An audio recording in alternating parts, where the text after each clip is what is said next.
경우에는 랩 타임이 그만큼 많이 빠질 수밖에 없습니다. 차가 갑자기 이루어지거든요. 그런 부분들을 어떻게 7초대 그리고 전현준 선수가 238초대 지금 네, 믿습니다, 토요타. 승선에서 만나볼 수 있을 것 같습니다. 우리 많은 팬분들이 기다리고 계시겠지만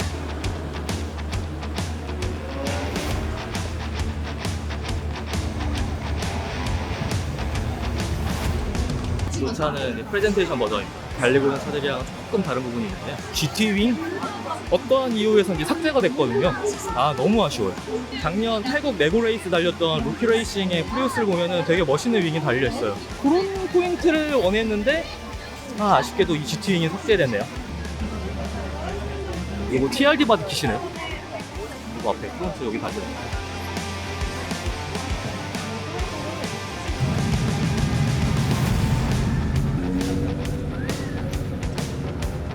프리우스가 플러그인 하이브리드다 보니까 충전이 필요하신 분들도 계실 텐데 지금 여기가 이제 가니피트잖아요. 그런 전력 공급 시설이 안 돼 있어요. 유동식 충전 시스템 같아요. 이 차 자체도 지금 EV고요.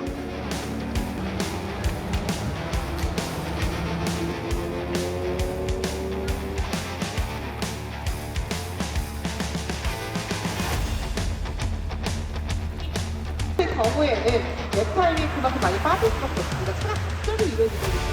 그런 부분들을 어떻게 해결을 할지 김민주 선수가 주행하고 있는 상황 가운데 자신 4번이 8초대 그리고 전현준 선수가 238초대 지금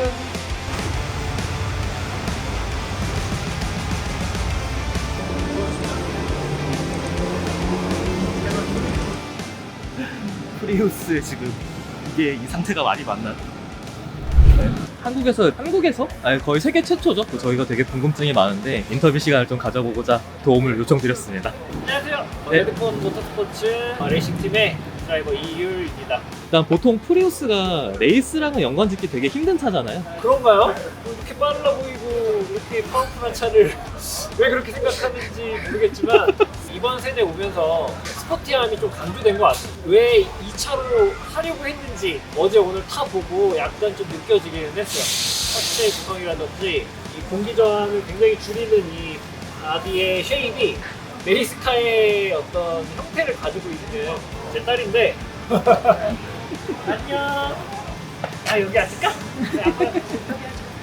세계적으로 이 F1도 그렇고 많은 카테고리에서 하이브리드가 대세잖아요. 엔진만으로 한계가 있으니 배터리와 모터까지 써서 좀 더 출력을 얻어보자. 차가 이제 플러그인 하이브리드잖아요. 배터리 충전량에 따라서 가속 성능에 차이가 있을까요? 아니면은 레이스 때 충전량 관련 규정이 있을까요? 규정은 따로 정해져 있지 않고 당연히 완충을 해서 트레인을 한 사람이 당연히 유리하게, 왜냐면 모터랑 엔진이랑 합산 출력으로 최대 출력이 나오기 때문에 만약에 배터리를 한 70%만 채우고 만약에 들어갔다 그러면은 남들보다 한 바퀴 먼저 배터리가 다 삭제될 거기 때문에 레이스에서 굉장히 불이익이 있다고 볼 수 있죠. 근데 이제 주행 중에 충전을 할 수도 있는데 충전을 하면서 주행하는 것 또한 랩타임에 손실이 발생하기 때문에 데이터가 별로 없어요. 각자의 해답을 좀 찾아봐야 될 것 같아요.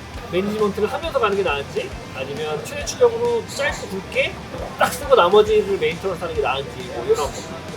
하이브리드라는 시스템으로 레이스를 한다길래 내부 레이스에 대해서 기대를 많이 했었거든요. 일단 올 시즌은 약간 스프린트로만 하는 것 같아가지고 도요타 코리아에 기대하는 부분입니다.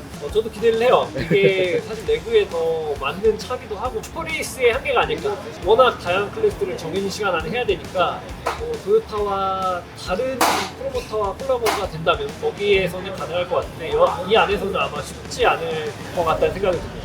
프리우스가 작년에 이제 막 나온 따끈따끈한 차인데 레이스를 한다고 해서 제조사 보증이 되는 거예요. 근데 아쉽게도 공식적으로 보증에서 제외가 되던 항목이 좀 있어요. 차값도 할인을 좀 받긴 했는데 국내에서 가장 많이 하고 있는 타 브랜드가 당연히 되기 때문에 토요타는 실질의 토요타, 내구성의 토요타니까 보장도 안 나겠지만 보장이 나면 당연히 보증을 해주겠지. 왜냐면 서킷이라는 특성을 순정 상태에서 테스트를 해주는 이런 사례가 될 수도 있으니까. 차가 내구성도 좋아서 아마 보장도 안 될 텐데 굳이 그거 보증 제외를 해야 되냐 이런 의견이 좀 있어서 부정적으로 검토를 해주신다라는 걸로 알고 있고 부탁드리겠습니다.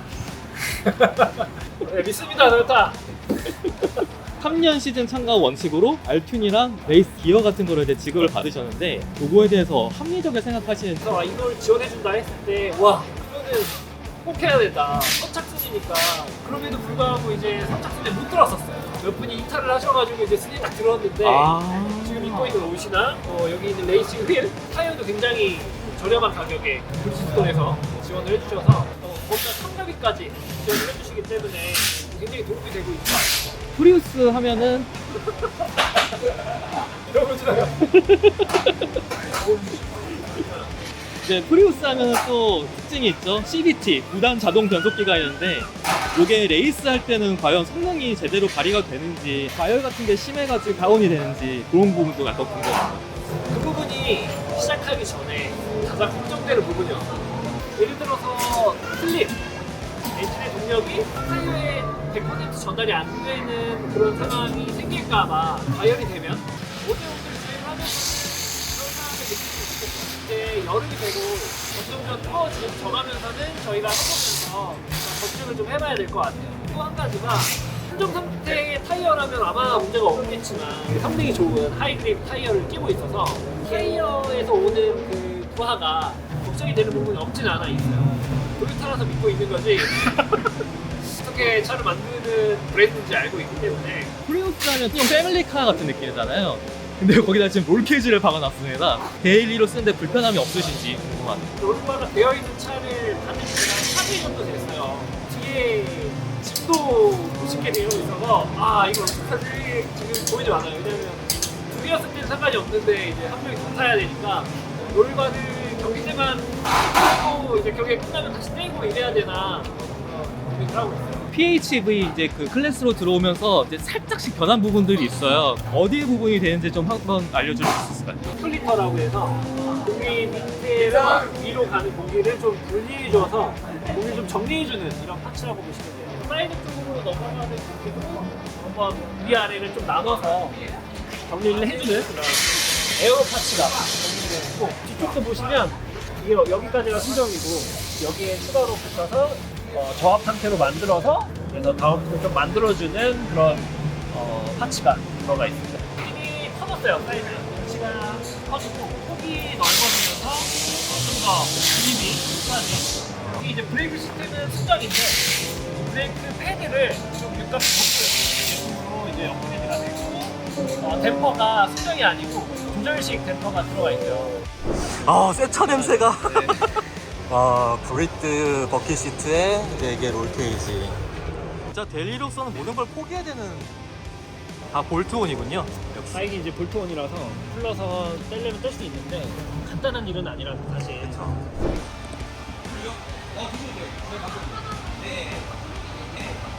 지금 44번 당장 16번 선수 심리가 굉장히 중요할 수밖에 없는 상황인데요. 봤을 때는 그런 문제가 아닐까라는 생각이 듭니다. 선수들은 이제 실력으로 경쟁을 이어지고 있는 거죠. 자리를 어떻게 잡아갈 것인지가 굉장히 중요할 수밖에 없는 상황. 제가 어제 이유 선수와 인터뷰를